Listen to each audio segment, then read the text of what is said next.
This is the Inside Pitch with Peter Caliendo. Innovative thoughts from baseball's best coaching minds from around the world. Brought to you by Light Up Media Group. Now, your host, former USA Baseball National Team Coach, Peter Caliendo.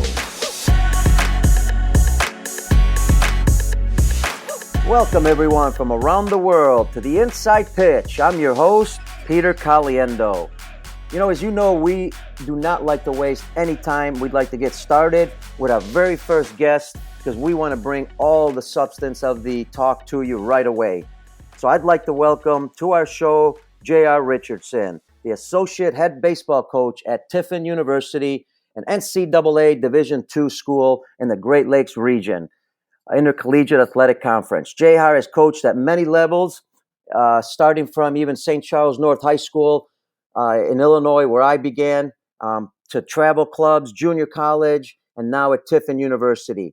Along with that, I've had a great pleasure working with JR with the USA Baseball Great Lakes National Team Identification Series. He was one of our regional coaches, and we traveled together internationally and competed. So I've got to know JR really well, not only as a coach, but also as an instructor and an individual person, just an outstanding individual with a great deal of knowledge and the exact type of person that we like as a guest on our show, an innovative thinker, a person who thinks outside the box. So we're thrilled to have JR. And by the way, we are doing the show live from Taiwan, Kaohsiung, where I am currently here with the World Baseball Softball Confederation, where we are hosting the Premier 12 event, professional baseball event, where 12 of the top teams have qualified from around the world. And we've got some great teams here. So we're thrilled to bring the show from you. So we're going to get started, and we're going to welcome J.R. Richardson. J.R., how are you? Doing well, Pete. First off, I want to thank you for having me on. I think what you do and how you do it is phenomenal for the baseball community. It's all about sharing your knowledge for the game and, sharing our passion, and hopefully somebody can take something away and use it to help some kids enjoy the game a little bit more. We're thrilled to have you. And, I know we've been bouncing back for the audience, for our guests, and we've been bouncing back and forth because I'm in Taiwan and JR's in Ohio, and we're trying to figure out the time zones and our schedules. And I know JR is busy because not only the recruitment aspect that's important in college baseball, but also constantly working with their players. Baseball is a 24-hour job, and I know sometimes it can be tough on the family. And I got to say that you must have an outstanding wife, because I know you're busy a lot. Well, yes, very understanding. But, she loves me, I love her, and she supports everything I'm trying to do. She knows that this game is a part of who I am, and we make it work. It's definitely not easy, especially with two little girls running around, but we make it work. Yeah, that's I understand that, and that's important. The family life is important. Without family, there's no way we'd be able to accomplish the things in baseball. So let's do this. Let's jump into our topic, another unique topic. I think the audience is going to love it. Our listeners, player development through focused intent. And when I was talking to JR, I said, well, player development through focused intent.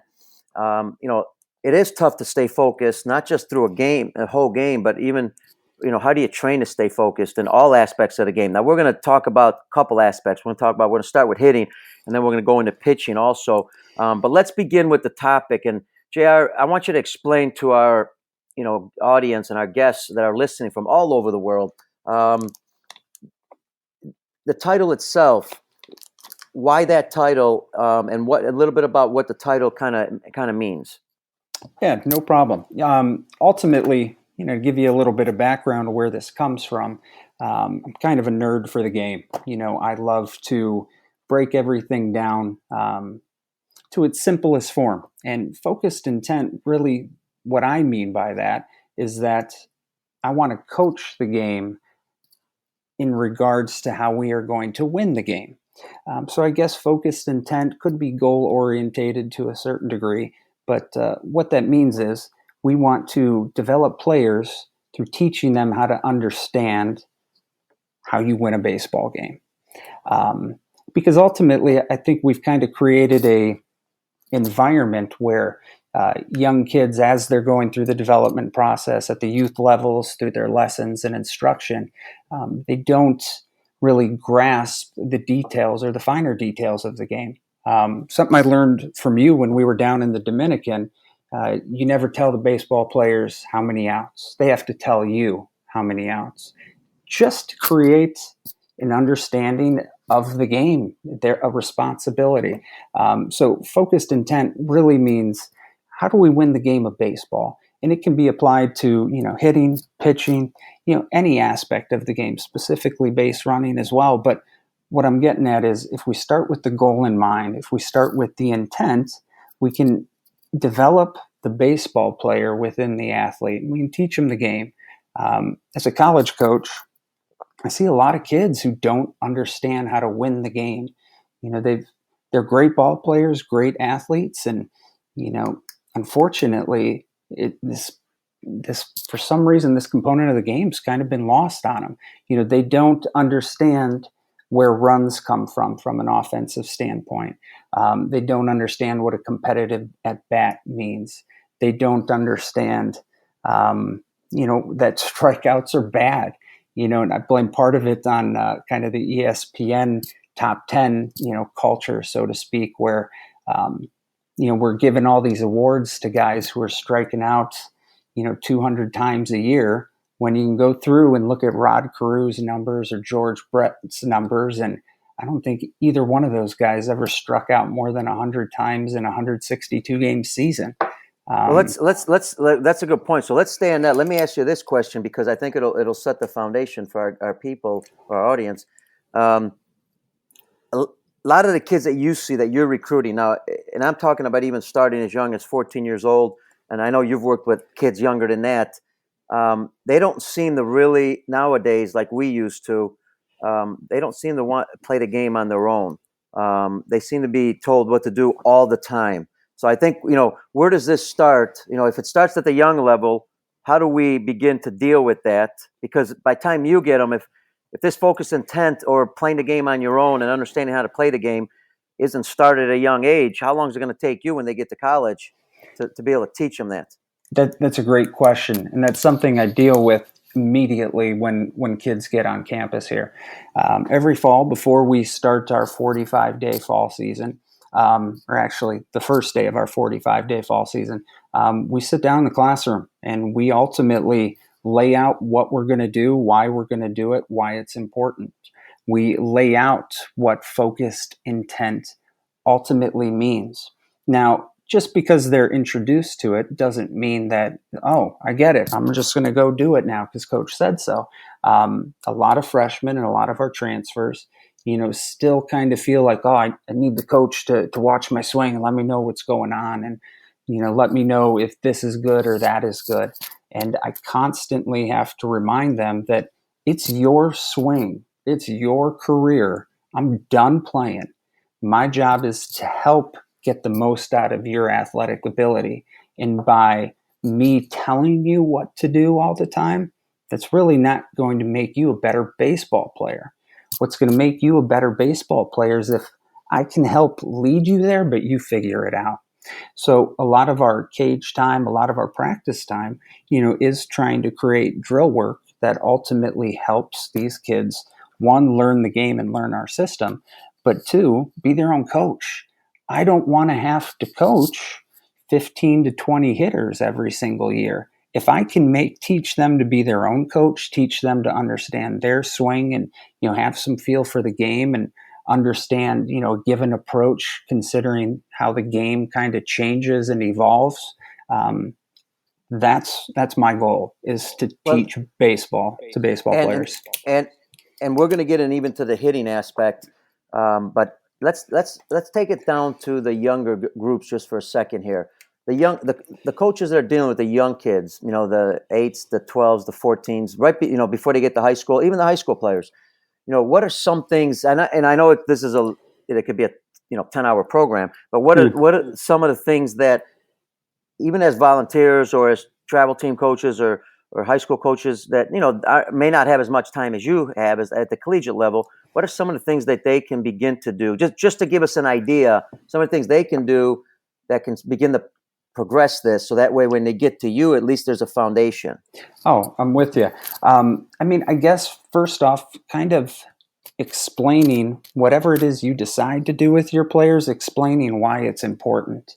As a hitting coach, we want the ball, driven. We want to stay in the middle of the field. We want to swing and hit the ball gap to gap. But, as a youth player, you're trying to get kids to work off the tee and hit the ball up the middle. But do they understand why the ball should go up the middle? Do they understand why it's important to be able to hit backside or swing the bat and be able to drive the ball the opposite field?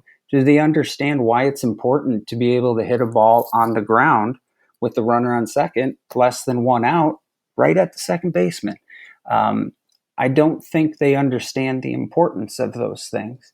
So being able to explain, all right, we're working tee, we're driving the ball up the middle, and this is why.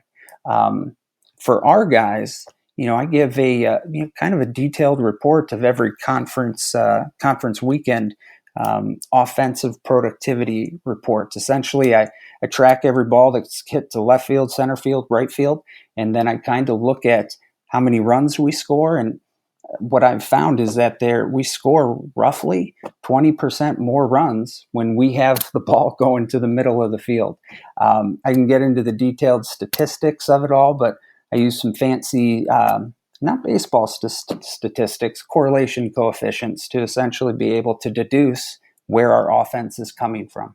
And through that, what you're talking about, and that's important because even if we don't talk about how you get the statistics, you have the statistics, and that's the proof that shows when you hit the ball up the middle, you've seen more success. Oh, no doubt. Anything, and when I say up the middle, people who are a little more interested in where offense comes from can take a look at a gentleman by the name of Charlie Lau, and he has gone to great lengths to kind of explain and ultimately defend his philosophies. But in short, if you are hitting the ball anywhere to the right side of the shortstop, all the way to the right foul line, that's where runs come from. And everything that I've tracked and charted kind of, mimics exactly what he believes. So, creating offense happens when we are good hitters. We want to turn swingers into good hitters. So, from a youth standpoint, I don't have any college kids who have ever really played pepper. That's something I used to as a kid all the time. I grew up with two younger brothers, and we only had a small bucket of baseballs, and there wasn't a catcher when we were playing ball in the yard. So if it was a bad pitch, we learned to just tap it back to the pitcher, so we didn't have to chase it because we weren't playing with the backstop. And let's stop there just for a second, only because you brought up a good point.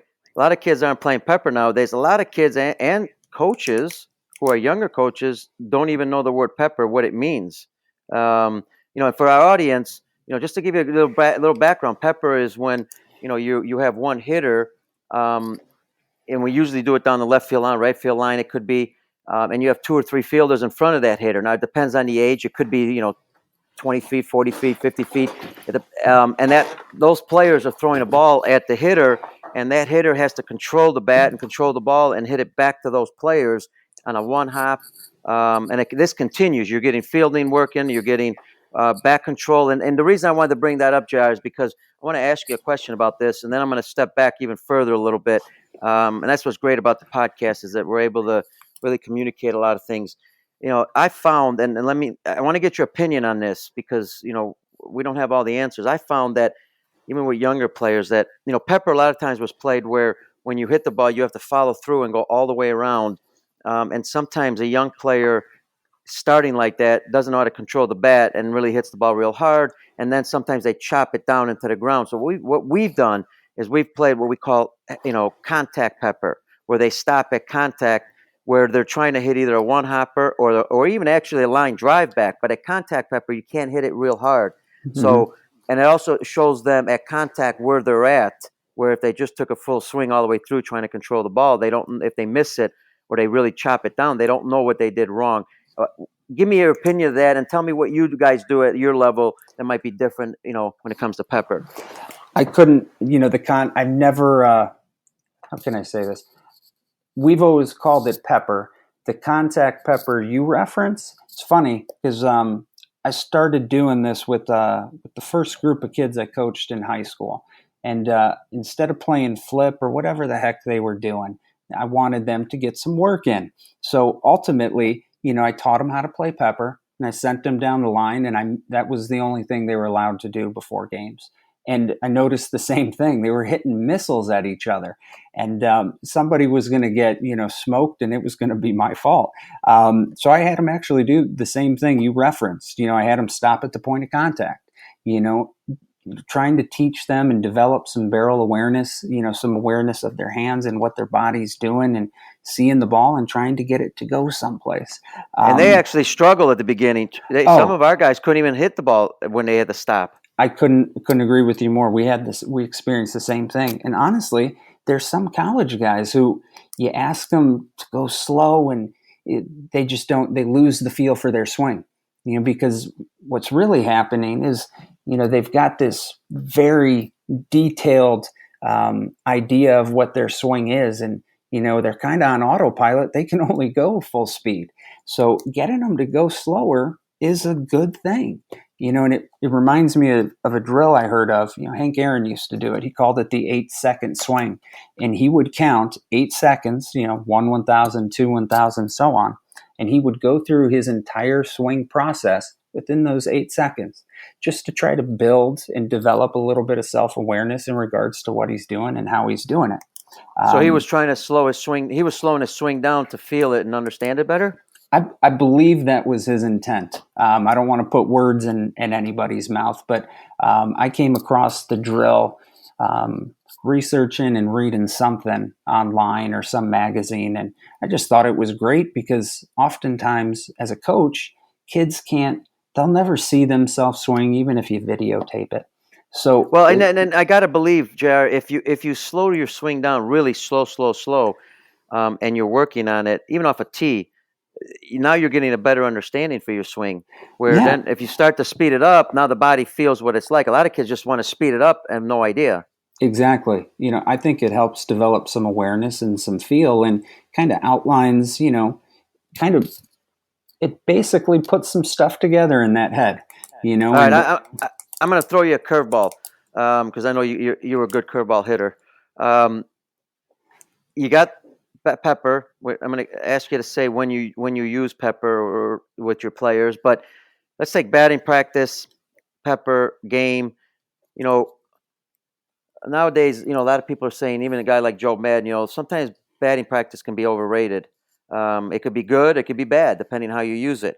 Your guys before a game, do they play pepper before they get it? And what can it do for you? I guess my question is, what can it do for you when you're playing pepper prior to a game for young kids also? Well, I think it's just a good way to get the hands active. I think when you're preparing for a game, you have to communicate to your body, like what's the intent here? Like before 10 years ago, we all used to do the static stretching where we'd, do the toe touches, or we'd sit down and do the hurdler stretches. And we've learned from research and science that ultimately that's telling our nervous system we're going to sit down, relax, and do stuff slow today. We've gone to a dynamic type of stretch where there's movement and there's explosive movements. And because that's basically preparing our central nervous system to say, hey, we're going to do some explosive stuff today. And I think warming up with pepper is a good thing because it's telling our hands, hey, we got to have a little bit of intent here. It's very difficult as a hitting coach to coach hands. I kind of hope that they're a non-teach for most people because really, the hands, it's not that they have a mind of their own, so to speak, but we want them to have a mind of their own so they can go to the baseball. As a result, I think warming up with pepper's a good thing. Now, at the college level, we're lucky enough and blessed enough to have some pretty darn good athletes, and we work on creating a pregame routine for them. That's their routine. So whatever drills that they have, each guy is kind of an individual, and I work with them to kind of help create some drills for them. But as a result, I think we're better because we keep it individual. Are the routines are the individual routines geared for that? So you're saying particular drills for that particular player, not one drill for everybody. Exactly. I'm, believe it or not, I'm not a huge proponent of batting practice. As you mentioned, Joe Maddon's not really a big fan of it. Never will we face a pitcher throwing 45 feet in a game.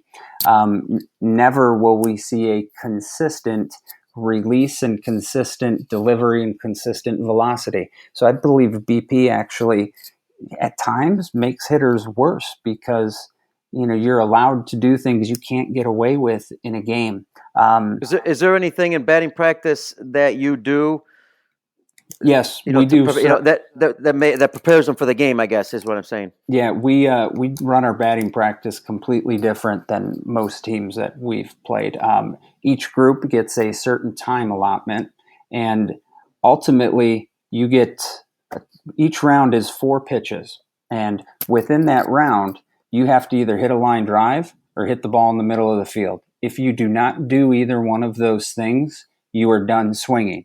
We are trying to train hitters to have an on-demand swing and response. And if you can't square baseballs up in BP, we've got some issues. As a result, we want to train guys to be able to see that pitch and hit it hard the first time. We don't want them to take 10 swings to get loose and ready to go because that doesn't happen in a game. So it's a little interesting because some guys get one swing, and then they're out and then they're out again. But ultimately, over time, guys kind of learn to control what it is that they're doing.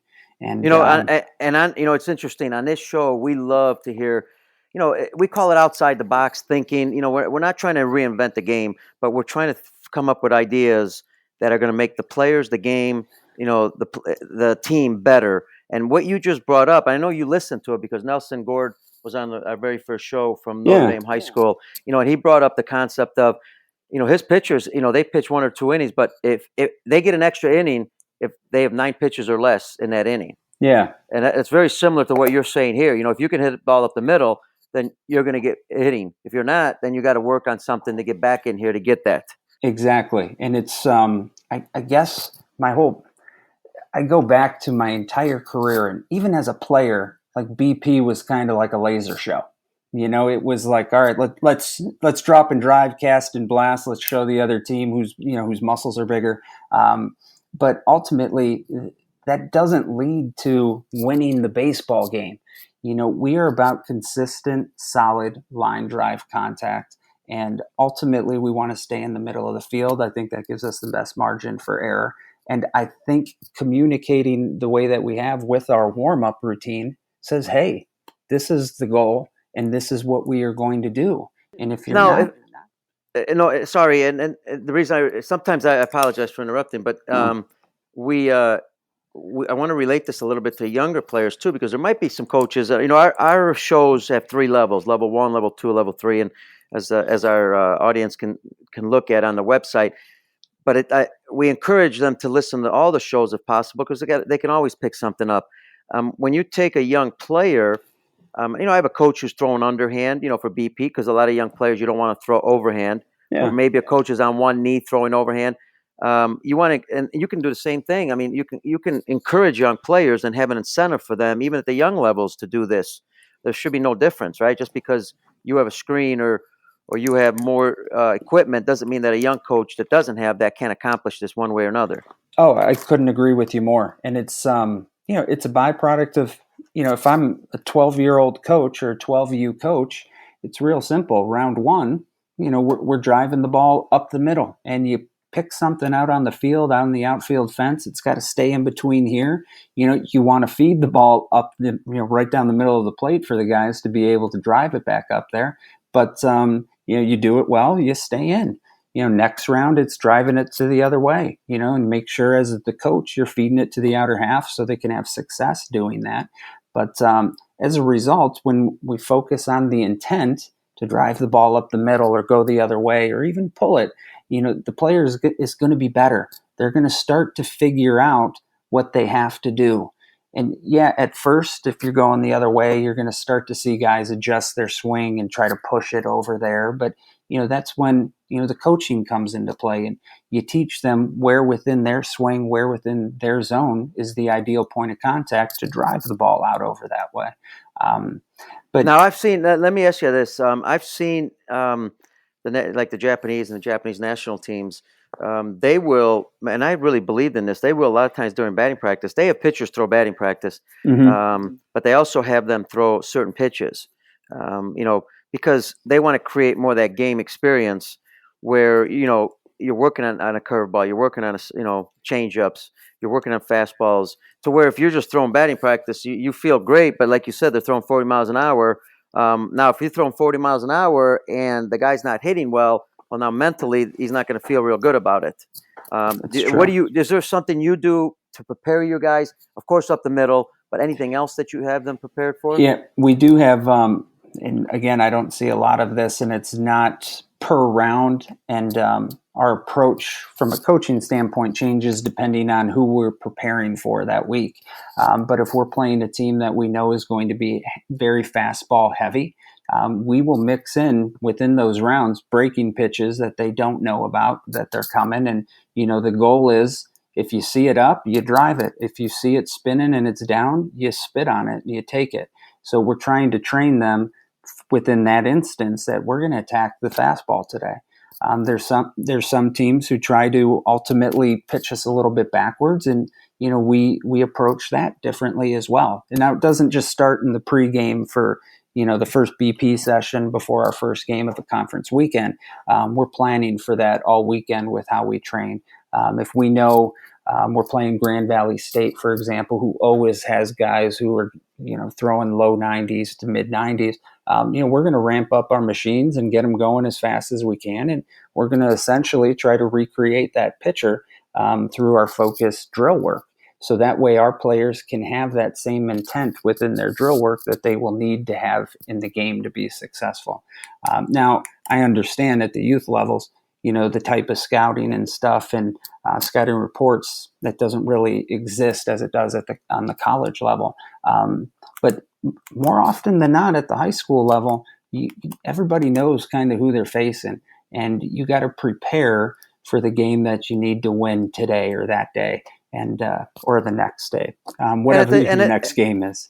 Yeah, and at the younger levels, you hear, even at the high school level, and because they don't see enough of the same pitchers, you hear that a lot of times they struggle with off-speed stuff, and that's when when that lefty throws, who's got the changeup and the curveball, they struggle with it. But I think, through what you're talking about, focused intent, we really don't work a lot on breaking balls at the younger levels. We're always working on fastballs, and all of a sudden the kid sees a curveball, he's never seen one before, and then you wonder why he can't hit it, or a changeup. So what is there? That's what you're talking about in your drill work. You prepare them for that. Oh, most definitely. Not to get into the details of our, hitting philosophy and whatnot, but we teach guys, how to be able to hit off-speed pitches. We're real big on sitting on pitches. As a hitting coach, I think you can sit fastball and kind of, down gear, downshift into hitting a breaking ball effectively. I think it's very difficult to hit a breaking, be sitting on a breaking ball and kind of upshift it up to hit a fastball. I think the swing gets real jerky. So ultimately at our level, and what we've had success with is, we're sitting pitches, but we teach our guys and prepare our guys how to do this. Hitting is about the ability to adjust to the evolving game state. That includes what the pitcher's doing, what the defenses are doing. And we have to be able to take those things into consideration, build an approach, and be able to execute that approach to have consistent success. We're not going to just continue to repeat the same mistakes, hoping for a different result. There's one thing I stress at the beginning of every fall when I go through that little meeting with all of our hitters. Not one of them is ever allowed to say, this pitcher's too slow, I can't hit him. because that just oh, it doesn't play. I mean, ultimately, a pitcher's job is to disrupt your timing, and everybody in our conference is going to have a softer lefty or even a soft righty to try to throw us off. But And we do tend to blame, sometimes to blame somebody else for our inability to be able to do something. And then I've done that where I said the pitcher's too slow. Can you speed it up? Yeah. And they'll say that in batting practice too. The coach, can you speed the ball up? Well, why would I want to speed the ball up when you have to? And I want to get on this because the hitter has to be able to adjust and time the ball, right? Exactly. So when we were talking about Pepper, and I failed to mention this, I had it in my notes to ask you. See, I believe, and I want you to tell me what you think about this. I believe that when you're playing Pepper, you have to time the ball. Oh, I couldn't agree with you more. I mean, hitting is all about timing. I mean, honestly, I have a little, I guess you could say, adjustment cycle that all of our guys go through. And the first question is, was I on time to hit that pitch? Because I can't give you an exact percentage, but I'm going to guess and say 70 to 85% of the time, we're not hitting well because we're not on time. Hitting is all about creating timing. All right, stay on that because now, and I believe that like you do, timing's so important. But yet, and that's why I say Pepper. If you start with Pepper, kids throw balls at different speed. They don't control it as well. So now you have to really work your timing down. That's one aspect of how to work timing, but we tend not to spend a lot of time on that. Well, I agree with that. What are some of the things you do that, maybe, Pepper's one of them, but is there anything else that you do to really work with your players to help them with their understanding and doing the timing, as you mentioned, through the focused intent? Yeah. Well, we do a lot of different stuff. In game, last season, saying something and trying to teach something to a kid once or twice is one thing, but coaching and holding them accountable is another. And I can remember specifically, we were playing Ashland University, who had a phenomenal year. We were at their place, and our guys, they weren't doing a good job getting on time. Ashland was throwing a guy who threw pretty darn hard. As a result, as the hitting coach, I'm not coaching the bases. I'm in the dugout with the guys. And when they were in the hole, I made every single one of them stand in front of me and show me how they're getting on time with each pitch that this guy threw. They had to essentially try to watch his body, try to watch his arm, try to watch the pitch, and they had to be able to create good timing during the game right in front of me, because I realized it wasn't happening. And while Ashland's pitcher was phenomenal, we were able to touch him up for, I want to say it was 4, maybe 5 runs in the first 2 innings, and we were the only club that year who knocked him out of a game early. Now, if you're working at the collegiate level at that, and we're talking about also young kids also, where does that timing begin in a game?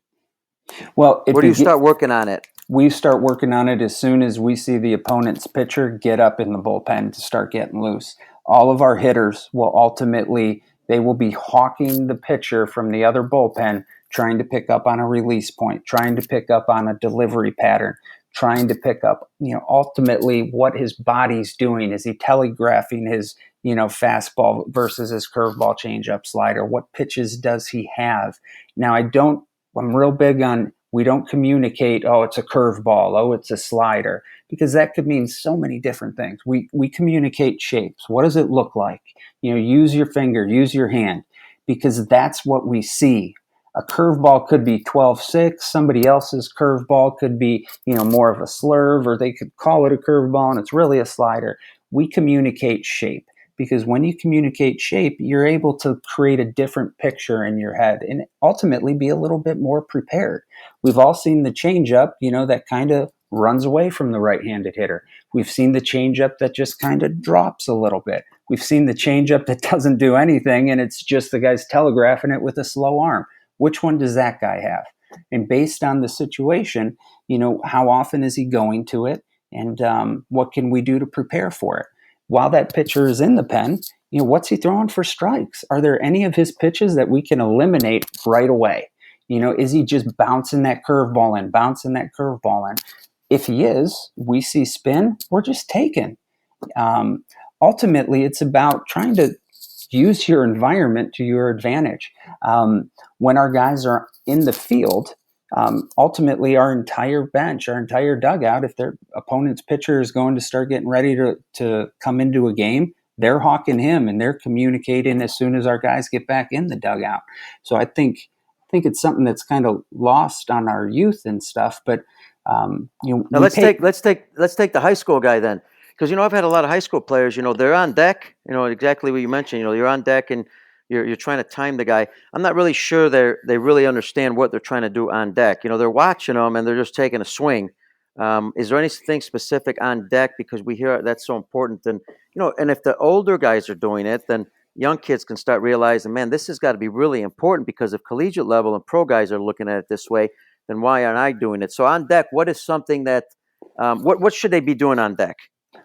Ultimately, I mean, you got to get your body prepared to react, because what we're doing, hitting, it's very violent. We got to turn quick and be able to hit something hard.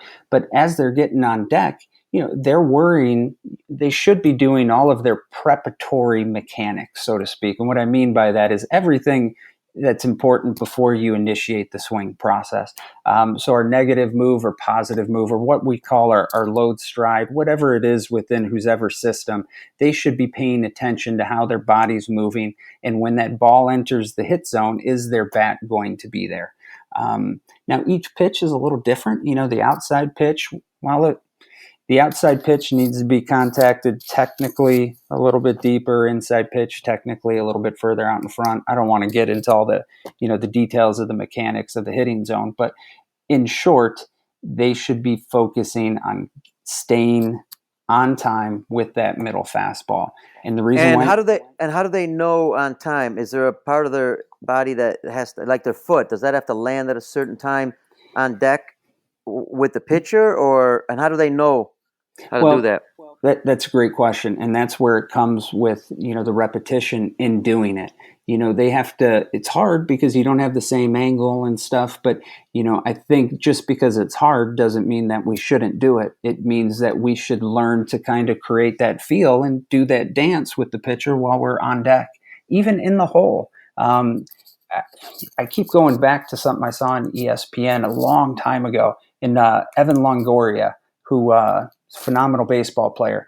I can't remember the year, but he was injured and he was sitting out. And every time that his spot came up in the batting order, even though he wasn't playing, he went through his same routine. He put his batting gloves on and he had his helmet on, and he was doing the dance with the pitcher in the dugout, even though he wasn't playing in the game. He was taking the mental repetitions to try to create good timing. And I think if a guy like Evan Longoria is doing it, he's got millions of dollars on the line. Let's face it, if he doesn't produce, he's not making $1 million next year. So as a result, he's preparing himself to make $1 million. I don't understand why our youth guys aren't doing it, why our high school guys aren't doing it. If Evan Longoria is doing it, we should probably do it. But earlier, right at the beginning of the show, you mentioned, you've got to teach your players this, the focused intent. You've got to show them, teach them, explain it, all that. And then ultimately, you also have to have a system, what you might call drills, to be able to do what you're trying to explain to them. Because explaining is one thing, but actually accomplishing is another. So maybe talk a little bit about that. I couldn't agree with you more. A lot of our drill work with our hitters is individual in nature, because we're afforded the time and I guess you could say the luxury to work with guys one-on-one. We're real big proponents of it. Even during our fall process, one of the guys' practice days is utilized as, individual lessons. So everything's, kind of a little bit different. Some of the things that we've had success with is, we'll put a tee out in the practice football field out behind our field, and we will, move the tee around the entire field. And the goal is to hit line drives to the field goal post. Kids love it because I'm telling them, hey, go nuts, hit the ball through the field goal post. But it's a great drill because we're getting guys to understand direction and their center of gravity and how all of those things affect where the ball goes.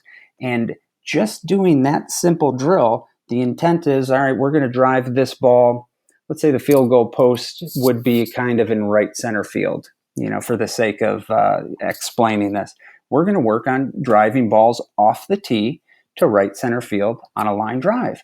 So just setting the goal like that, the guys can then manipulate where the tee is within their stance and understand, ultimately, all right, how does where the ball is in my hitting zone affect the ball flight? And it's basically looking at it as cause and effect. And if they're paying attention to the process, they're going to start to establish some feel for what it is that they're doing. I'm real huge on what I call directional tees, and the field goal example is just one thing. You don't have to have a football field. I've got ropes taped to our tied up to our batting cages, and the zones are labeled. So it may be the closest to us is 1, and then for deeper down the cages 2, etc. So any kind of target would work for any level. Yeah, and I got this idea from something I saw a video of Cal Ripken Jr. hitting, and he had a cage in his house, and I remember hearing him say to the reporter, all right, this ball is right here on this tee, and if I get my swing on it, see that piece of tape over there on the wall? It should go right there. And son of a gun, guy hit the piece of tape. Now, are all of our players able to do that? No. But that just kind of preaches an awareness of his hitting zone, his stroke, his swing, and the results he's looking for. And I think I remember in college, we used to set up a batting tee with a ball and then I'd take another ball and put it out, maybe 30, 40, 50 feet away and try to hit that ball off the other one. And the collegiate guys, we couldn't get them to stop because it was competitive and they loved it. Mm-hmm. And yet they were working on a particular drill that allowed them to focus on what they're trying to do. Yeah. So when you create the intent through the drill work, essentially, it's not that you're tricking the guys, but you're allowing them to figure it out kind of on their own. You're leading them there. And I think in this day and age, when each player has played with a different coach every single year of their playing career, they've heard different coaching cues and terms. And while they may not understand them all, they have trust issues, man. They've been told, keep your back elbow up by this coach and keep it down by this coach and get your foot down early and all this other stuff. They have trust issues. So if you can create intent through focused drill work, that's going to help you win the baseball game. I mean, that's a good thing because they're going to start to figure it out. And that's not just in the hitting aspect. I mean, that could be in all of the game. When we take the offensive game, a lot of times we don't allow our kids to play offensively on their own, whether it's run the bases, let's take that, or anything else. So you could take the same type of philosophy and take it on the offensive part, correct? Oh, there's no doubt about it. Like we have a saying for our fall season. There is no bad out on the bases, so to speak. We're trying to teach guys what they can get away with. Our base running philosophy is real simple. We want guys to score as fast as they possibly can. And ultimately, if they're taking, read in the dirt and they're wrong, and they get thrown out at second base, big deal. They just learned something there. If they're trying to get out to a, whatever their lead is, if they're a 12, 13 foot base stealing lead, maybe they're trying to stretch it to 14. If they get picked off, it's great. Stay at first base. You can't get that far against this kid. What happened? Well, and you're allowing them. And you're allowing them to fail early on, so that way they're more successful during the season. I couldn't exactly right. I think a coach's job, at least at our level, is to coach the fear out of a player, because ultimately we want the athletes to make the decisions on the field, and we're going to get better decisions when we teach them how to make decisions. If a kid never gets picked off, he's never going to learn how far he can get, and that extra foot. That could be the run ultimately that's going to get you into whatever championship you're playing for.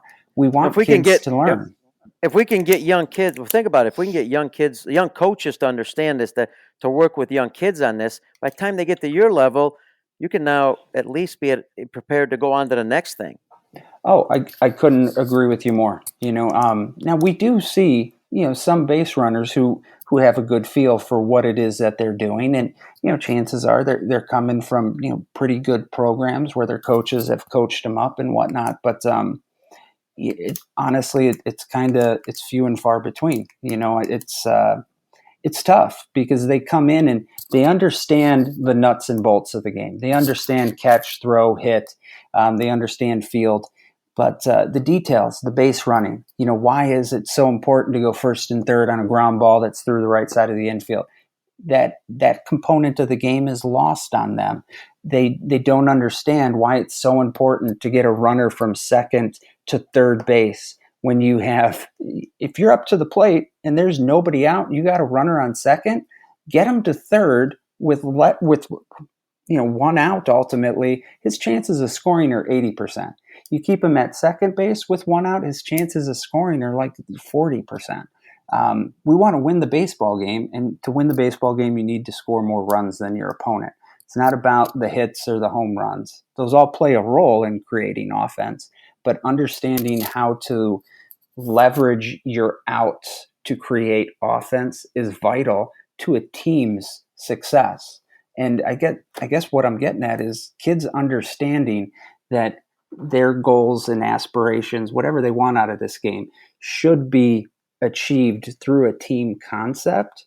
It's kind of lost on kids these days. And I get, the free agency, a travel ball, and going to different travel teams and all that stuff. But I really feel that we've lost the community of team, of everybody working together to achieve, a common goal. Because kids don't want to give up an at bat to ground out to the second baseman to move the runner. We're not very good at hitting and running because we don't play pepper. We don't have good, barrel awareness. We want to teach kids to understand and love the game. And while baseball is ridiculously complex, it's a phenomenally amazing game that requires. Oh, sorry. Go ahead. No, I was going to say, it's a fun game if you allow them to play the game. Instead of always telling them what to do. You and I have talked about this in the base running aspect, and the reason we're going to base running too, we're talking about offense. We're talking about how to teach kids to be focused, so they can accomplish certain goals. You take base running. How many coaches, and I know I've had discussions with major league managers about this.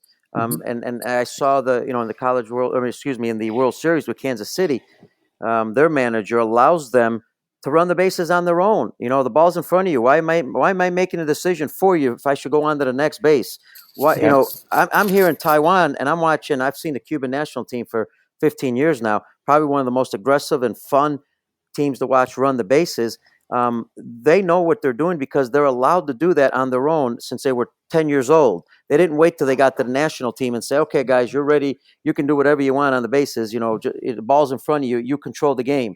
They're doing it at 10 to where when they get older, it becomes a lot more fun for them. And I just think that, having fun is important. And like you said, when a guy gets picked off, that's part of the game. You learn from that, and then you go on and you become better at it. So, I mean, give me your concept on that. Well, I couldn't agree with you more. As I mentioned before, I think a coach's job is to try to remove the fear of failure from a player. Whether it's on the base paths in the outfield, on defense, it's to remove the fear of failure. Because then we get, the correct intent. If we're working a lead and we're hesitant and stuff, and, we don't know what we can get to. So now, are you working in practice in this? Are you working in practice games, practices? Both. Is this specific areas that, drills that you're doing to accomplish this? Little mixture of all of those things. Within our inner squads during our fall season, we are constantly working on this. So much so we've even had, last year I had a very fast freshman, and he came in as a middle infielder, and he had a good glove, and he could play that position, but he had some wheels, and ultimately he's going to be a phenomenal center fielder for us. But we recognized early his speed. And we actually had him, working out with the varsity team as just a runner. And every inning, he started out base running at first base. We told him, basically, Learn what you can get away with. Be as aggressive as you possibly can and learn what you can get away with. If he got thrown out, he went back to the preceding base. Now, we had to communicate this with our pitching coach because ultimately, does our pitching coach want his pitchers thrown from the stretch all the time, and, all the details involved. But it was a good fit for him. And you have, I mean, I still remember because I learned this from you and I still use it. You had a great drill, which I thought taught aggressiveness, where, when you put runners on first and a ball was hit, they had to go to third. Yes. No matter what. Explain that, because I think coaches are missing the boat here if they're not working on this drill with their players, because it does two things, offensively and defensively. Can you explain that? No doubt. Whenever we do, our cuts relay sessions, ultimately, if we start with a runner at second or a runner at first, it's irrelevant. We want that base runner, to get a read off the bat. But before he gets that read, he's got to know where his outfielders are. But all that being said, read off the bat, he's going first to third on the crack of the bat. It does two things. One, they realize that they can be a little more aggressive. Two, it's putting pressure on our defense to make a play and get the out. Because oftentimes in practice, we're kind of going through the motions and it's not game-like. So the goal is, or the intent is, to make it game-like. The intent for the defense is to get the out, to limit the bleeding, to kill the big inning, to know where to go with the ball. The intent for the base runner is, how fast can we score? What's our angles? Are we hitting the inside part of the bases? Do we understand where those outfielders were? Do we understand where the ball went? And ultimately, were we safe or were we out? Did we succeed or did we fail? Can we learn from that, and then make ourselves a better baseball player? Because ultimately, we learned something. Now, you had a rule that any ball hit, even if it's right to the center fielder, one hopper, you had to go to third. Correct. And if you were thrown out, there was one reason. If you were thrown out, you would do something. Go ahead, explain that. Yeah, if they were thrown out, they'd basically go back to the next base. But the way that it's kind of evolved over time is that the cuts and relays, oftentimes, you are running, that's where you see a lot of your rundowns. We only practice rundowns, baseball wise, at the youth levels for first and third type situations. But there are a lot of rundowns and opportunities to redirect the ball to get it out. So if they are in a situation where they're just, dead nuts out, we have them work a rundown right off of that. So that way we're getting all of that communication. And the reason why I feel that's important is because if you're working a relay or a double cut, already your fielders are out of position, and they may not know exactly where they are on the field. And that rundown creates even more havoc and an opportunity for your team to work on communicating effectively to get the out or limit the bleeding, so to speak. And you're working on live situations here, so this is creating live situations in game, which is very hard to create in a practice.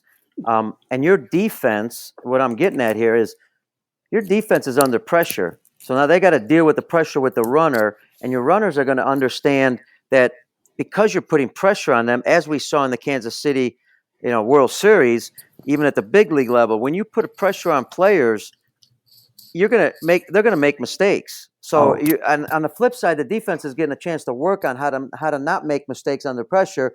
On the other side, the base runners, doing his aggressive stuff. So he's starting to learn, man, I can take extra bases on these guys. Not everybody plays catch great under pressure. Exactly. And I think it's huge. Now, we'll do this off, just a straight coach's fungo initially, just so our new guys can get a feel for it. But ultimately, it evolves into a simulated BP scrimmage where we have the pitcher throwing, so that way he's out on the field working his backup responsibilities on throws to the different bases.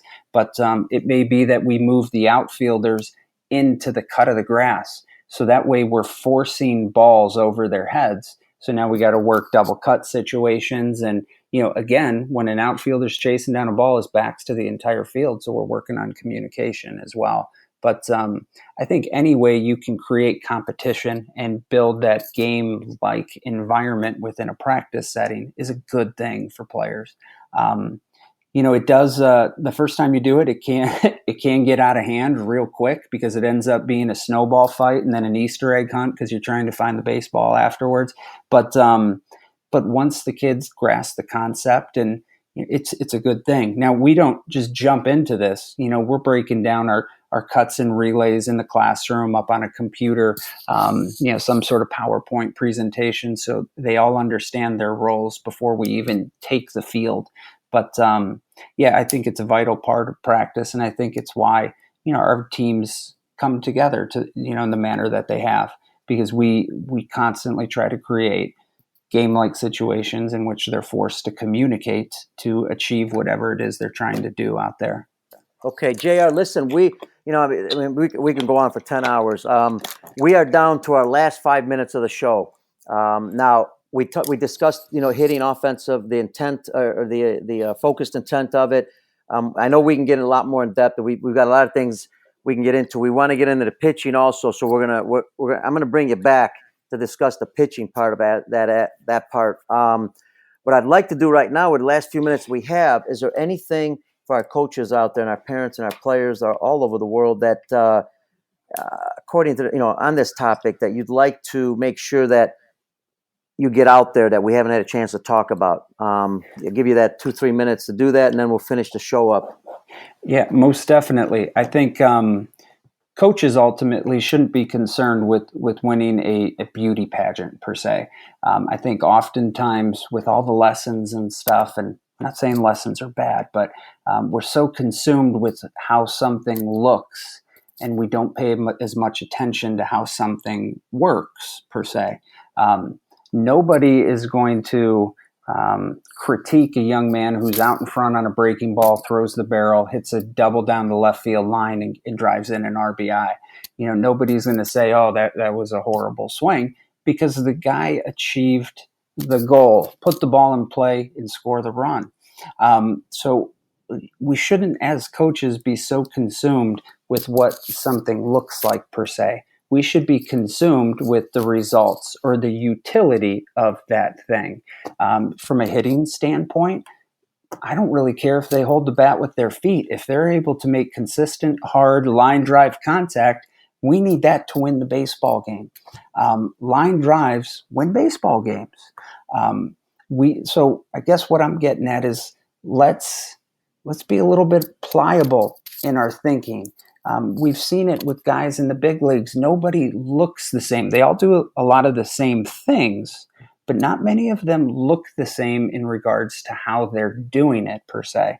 So let's be a little pliable. Let's start with the goal and work backwards from the goal to lead a kid to figure it out on his own.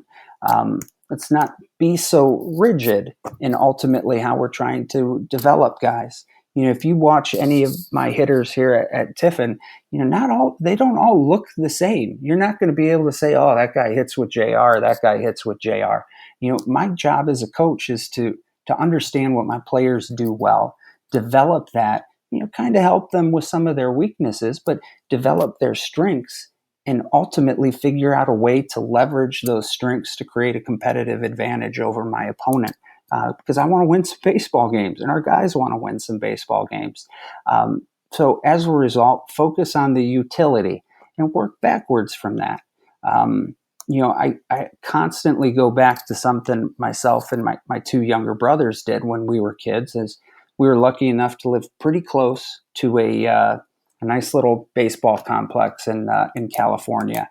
It was called Creekside Park out in Walnut, California, and they had a Pinto field and a Mustang field. And we would put the tee out there at home plate, and we'd start on the Pinto field, and we would try to drive the ball over the fence from the tee. Then when we got a little bit bigger, we moved to the Mustang field and tried to do the same thing. And we tried to hit it all over the field. It wasn't just sitting there dead red, cast and blast, drop and drive down the left field line. Ultimately, that intent, I think, kind of helped make us decent ball players. My youngest brother, Dick, was drafted in the 36th round by the Arizona Diamondbacks, and he had a good collegiate career at Francis Marion University. I played 2 years at Elgin Community College and had a good career at the University of South Carolina upstate.